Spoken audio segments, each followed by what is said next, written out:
Dear student, आज हम लोग ये जानेंगे क्वेश्चन कि किसी भी पारिस्थितिक तंत्र का वर्णन करें, या फिर इसी में क्वेश्चन दे दिए हैं इस तरह से कि तालाब पारिस्थितिक तंत्र को आप समझाएं।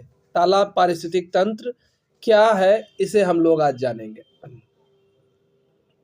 तो देखिए, तालाब पारिस्थितिक तंत्र में क्या है।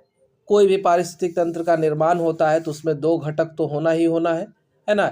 एक जैविक, अजैविक। ठीक है, तो किसी भी पारिस्थितिक तंत्र के बारे में पूछेगा तो आप बता सकते हैं। और तालाब के लिए तालाब वाला में ये सारा चीज़ दे देंगे।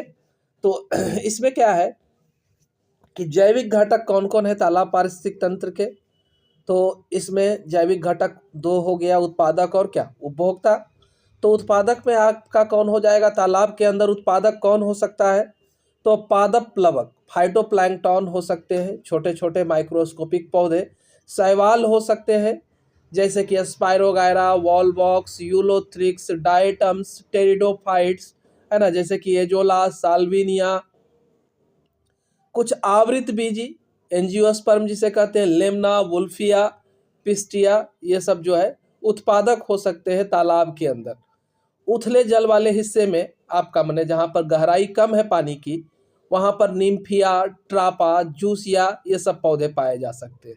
जड़ वाला पौधा है ये, है ना। जहाँ गहराई कम है, मिट्टी नज़दीक रहेगी तो ये पौधे उग सकते हैं। तालाब के किनारे पर जो है रैननकुलस, टाइफा जैसा उभयचर पौधा उग सकता है। तो ये आपका उत्पादक हो गया तालाब पारिस्थितिक तंत्र का। अब तालाब पारिस्थितिक तंत्र में उपभोक्ता कौन कौन हो सकते हैं।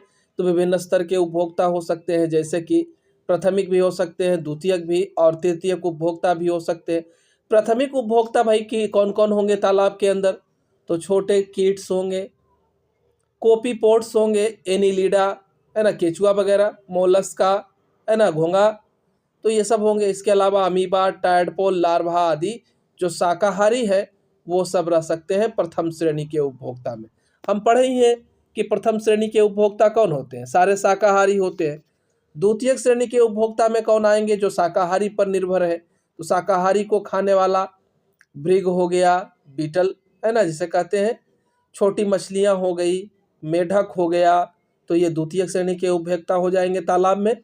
तृतीय श्रेणी के उपभोक्ता में कौन आएंगे, जो मांसाहारी पर निर्भर है, जैसे बड़ी बड़ी मछलियां हैं, है ना, ये उच्च श्रेणी के उपभोक्ता भी होते हैं तालाब के अंदर। अब बारी आती है तालाब के अंदर अपघटक की, डिकम्पोजर की। तो इसमें मुख्य रूप से जीवाणु और कवक होते हैं, जो मृत उत्पादक हो या उपभोक्ता हो, दोनों का अपघटन कराने का काम करते हैं। यानी पोषक तत्वों का निर्माण करते हैं, जिससे कि वापस पोषक तत्वों की पुनः पूर्ति हो जाए। ये जटिल पदार्थों से कार्बन, नाइट्रोजन, फास्फोरस आदि को मुक्त करते हैं, जल में फिर से खनिज उपलब्ध कराने का काम करते हैं, जिन्हें कच्चा माल के रूप में उत्पादक फिर से ग्रहण करता है और फिर से बायोमास का निर्माण करता है। अब देखिए, अजैविक घटक तालाब में क्या क्या है। तो तालाब के अंदर सोडियम, कैल्शियम, फास्फोरस, पोटेशियम, ये सब पाए जाएंगे। एमिनो अम्ल, है ना, ऑक्सीजन, कार्बन डाइऑक्साइड, ये सब पाए जाएंगे, है ना। पोषक तत्व जल में घुलकर क्या करते हैं, जीवों को उपलब्ध होते हैं और फिर ये अपना पोषण चलाते हैं।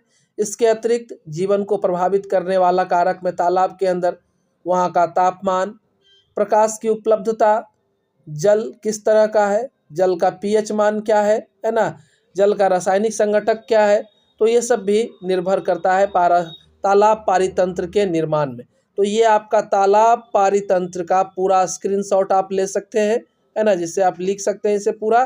तो इस तरह से हमारा तालाब पारितंत्र का पूर्ण विवरण आपके सामने प्रस्तुत है। तो आपको वीडियो अगर अच्छा लगे तो लाइक बटन दबाना ना भूलें, है ना, और चैनल को सब्सक्राइब करेंगे तो हमारे वीडियो लगातार आप तक पहुंचते रहेंगे। धन्यवाद, हमारे चैनल से जुड़े रहें।